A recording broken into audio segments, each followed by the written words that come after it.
All right, let's jump right in. We all think we know Benjamin Franklin, right? The founding father, the diplomat, the guy on the $100 bill. But what if I told you that for most of his life, that's not what he was famous for? Today, we're going to meet the man his contemporaries knew, Benjamin Franklin, the scientific superstar. I love this quote from the historian Carl Van Doren. He called Franklin a harmonious human multitude.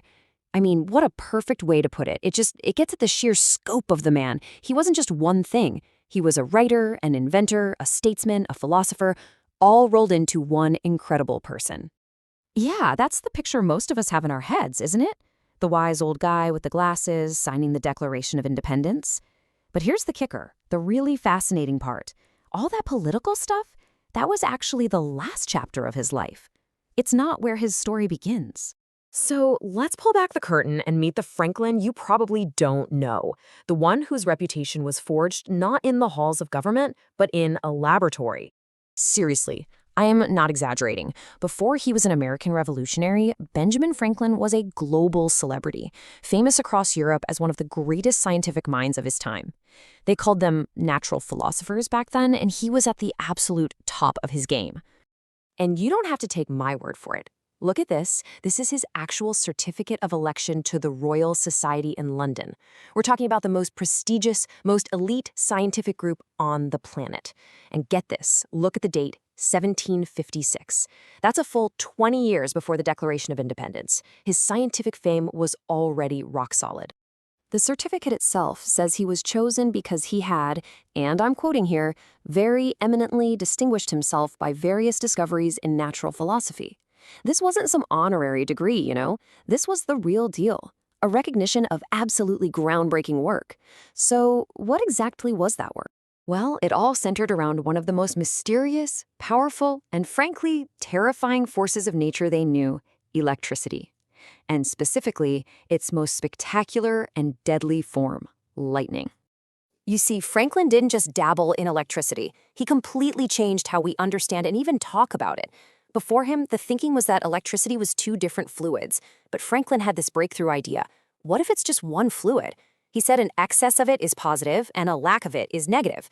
Just stop and think about that for a second. The words positive and negative charge that we use every single day, they come directly from Ben Franklin. And this new theory led him to ask a really bold, almost crazy question.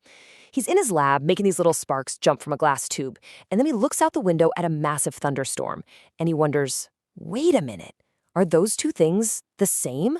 I mean, how could you possibly prove that the awesome, destructive power of lightning was the same stuff as a tiny little spark? Well, his plan was as clever as it was dangerous. He came up with an experiment that would go down in history, the thing that would truly make him a legend. Okay, so these are his actual instructions. And what's so cool is that this wasn't some crazy, reckless stunt. It was a really carefully thought out experiment. First, you make a kite out of silk so the rain doesn't destroy it. You attach a sharp wire at the top to attract what he called electric fire. Then you fly it with regular twine, but, and this is key, you tie a silk ribbon to your end of the string. That silk is your insulator. You fasten a metal key right where the twine and the silk meet. Finally, and this is the most important part, you stand under cover, like in a shed or doorway, to keep that silk ribbon nice and dry.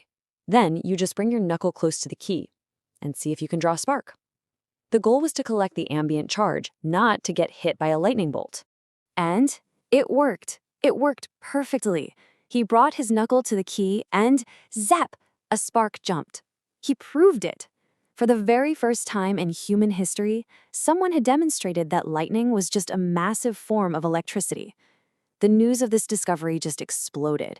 It spread like wildfire and made Benjamin Franklin an international celebrity overnight. So this is where we need to clear up that famous myth. You know, the one you see in all the cartoons. Franklin was not standing out in the middle of a field while a giant bolt of lightning zapped his kite. The reality was way smarter and way safer. He was undercover, and the kite was just pulling in the static electricity from the storm clouds. A direct strike would have, well, it would have been the end of him. He was a brilliant scientist, not a daredevil. But Franklin was no one-hit wonder. After he basically tamed lightning, his incredibly curious mind just kept going. He started applying that same scientific, problem-solving approach to all sorts of other challenges, big and small. And this just shows you the incredible range of his brain. On the one hand, you've got the Franklin stove, a brilliant piece of practical engineering designed to heat homes more efficiently and with less wood, a real-world problem solver. And then on the other hand, a magic circle. It's this super complex mathematical puzzle he just made up for fun. It shows you how his mind could jump from the super practical to the purely theoretical, just like that. I mean, the list of his other contributions is just mind-blowing. Got tired of switching glasses to read up close and see far away? Bam, he invents bifocals. His brother was suffering from kidney stones. He invents the first flexible urinary catheter to make him more comfortable. Wanted mail to get from Europe to America faster? He charts the Gulf Stream. He studied meteorology. He studied how oil could calm waves. The guy's curiosity was just relentless, a true polymath. But here's what might be the most amazing part of all. He could have been fabulously wealthy from all these inventions, but he never patented a single one. Not one. He firmly believed that if you came up with something that could help people, you should just give it to the world freely for everyone's benefit. And it's that philosophy, that dedication to the public good, combined with his rockstar scientific fame, that would become his secret weapon. His superpower, really, when he took on the biggest mission of his entire life. Okay, picture it. 1776. The American colonies are in a desperate war against the British Empire, the biggest superpower on the planet. They have one shot, one hope for survival, getting France to join their side. And who do they send to pull off this impossible mission? A 70-year-old Ben Franklin. So what was his secret weapon in Paris? It wasn't just his political savvy. A French nobleman at the time, the Marquis de Condorcet, wrote that it was Franklin's scientific reputation that gave him this profound and lasting influence on public opinion. Basically, his science fame was his golden ticket. When Franklin arrived in Paris, he wasn't just another colonial diplomat in a funny hat. He was the Benjamin Franklin, the man who tamed lightning.